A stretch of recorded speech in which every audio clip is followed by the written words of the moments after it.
Assalamualaikum warahmatullahi wabarakatuh. Halo adik-adik, berjumpa kembali bersama saya dalam mata pelajaran Bahasa Indonesia. Nah, semoga kalian semuanya selalu mendapatkan kesehatan sehingga bisa mengikuti pembelajaran ini dengan lancar ya. Sebelumnya, mari kita kampanyekan untuk selalu cinta bahasa Indonesia. Aku cinta bahasa Indonesia, aku bangga berbahasa Indonesia. Nah, sebelum memulai pelajaran kita pada kesempatan hari ini, marilah kita berdoa agar pembelajaran kita bisa berjalan lancar dan mendapatkan keberkahan. Berdoa, mulai.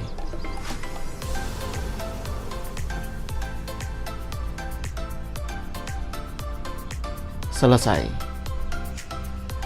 Oke adik-adik, pada kesempatan kali ini kita akan belajar tentang teks persuasi. Nah, kalian pasti sudah tidak asing kan dengan kata persuasi? Pada semester lalu, kalian sudah belajar tentang iklan, slogan, maupun poster.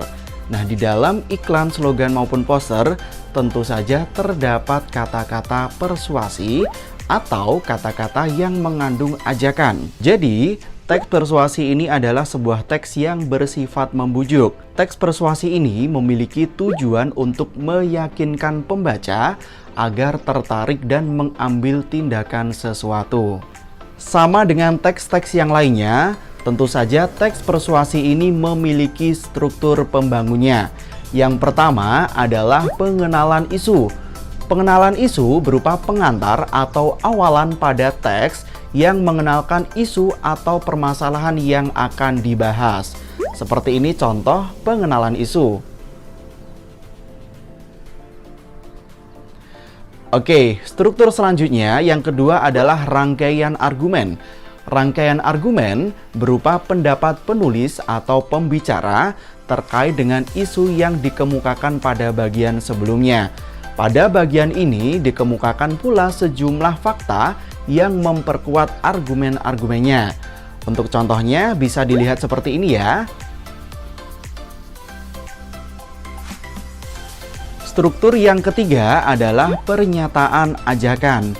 Pernyataan ajakan ini merupakan inti dari teks persuasi yang di dalamnya menyatakan dorongan kepada pembaca atau pendengar untuk melakukan sesuatu. Nah, ini adalah contoh struktur pernyataan ajakan ya. Oke, kita berlanjut ke struktur selanjutnya, yaitu penegasan kembali merupakan struktur yang keempat. Penegasan kembali atas pernyataan-pernyataan sebelumnya. Bagian ini biasanya ditandai oleh ungkapan-ungkapan seperti demikianlah, dengan demikian, dan oleh karena itu. Seperti ini contohnya ya. Baik adik-adik, itu tadi merupakan struktur pembangun teks persuasi. Apakah kalian sudah memahami struktur teks persuasi? Kalau sudah, mari kita berlanjut ke kaidah kebahasaan teks persuasi. Ada 5 kaidah kebahasaan teks persuasi. Kaidah yang pertama adalah menggunakan kata-kata teknis atau peristilahan yang berkaitan dengan topik yang dibahas. Contohnya yang pertama misalkan di dalam bidang pendidikan. Ali terkejut saat mendengar ujian dilaksanakan setelah istirahat. Kata ujian merupakan kata-kata yang berkaitan dengan dunia pendidikan. Contoh lainnya, minggu ini sekolahku akan kedatangan guru mata pelajaran bahasa Indonesia yang baru. Mata pelajaran merupakan bagian dari bidang pendidikan. Contoh lainnya misalnya dalam dunia teknologi.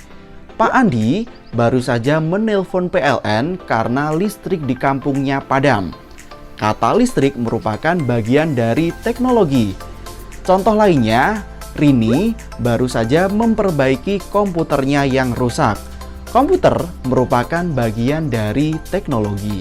Yang kedua, menggunakan kata-kata penghubung yang argumentatif. Kata penghubung argumentatif merupakan kata penghubung antar kalimat yang menyatakan hubungan sebab dan akibat. Contohnya adalah acara harus dibatalkan karena hujan turun sangat deras. Kata karena merupakan penyebab kenapa acara tersebut dibatalkan. Kaidah yang ketiga adalah menyajikan sejumlah fakta dan pendapat. Fakta merupakan pernyataan yang bersifat benar dari sebuah kejadian yang terjadi. Biasanya terdapat bukti-bukti yang memperkuat sebuah fakta. Nah, ini adalah contoh kalimat fakta ya. Yang selanjutnya adalah pendapat. Sedangkan pendapat merupakan buah pikiran seseorang dalam menyikapi suatu hal. Seperti ini contoh pendapat. Fakta ini berfungsi untuk memperkuat adanya pendapat. Kita berlanjut ke kaidah yang keempat, yaitu menggunakan pernyataan-pernyataan bujukan. Contohnya adalah, mari kita cegah bahaya penggunaan rokok bagi perokok pasif maupun perokok aktif. Yang kedua, ayo kita terapkan protokol kesehatan. Yang ketiga, jangan lupa cuci tangan sebelum masuk rumah. Yang kelima adalah menggunakan kata kerja mental. Kata kerja mental merupakan kata kerja yang mengekspresikan respon atau sikap seseorang terhadap suatu tindakan. Contohnya adalah, Rio merasa dirinya sudah melakukan pekerjaan dengan tepat. Kata merasa merupakan sebuah respon karena telah melakukan pekerjaan dengan tepat. Oke adik-adik, itu tadi merupakan materi tentang struktur teks persuasi sekaligus kaidah kebahasaan yang ada di dalam teks persuasi. Apakah kalian sudah paham tentang materi ini? Jika kalian belum memahami, kalian bisa menanyakan kembali kepada gurumu atau kalian bisa menuliskan pertanyaan di kolom komentar di bawah ya. Oke, demikian, terima kasih. Jangan lupa untuk selalu mengkampanyekan cinta bahasa Indonesia. Aku cinta bahasa Indonesia, aku bangga berbahasa Indonesia. Wassalamualaikum warahmatullahi wabarakatuh.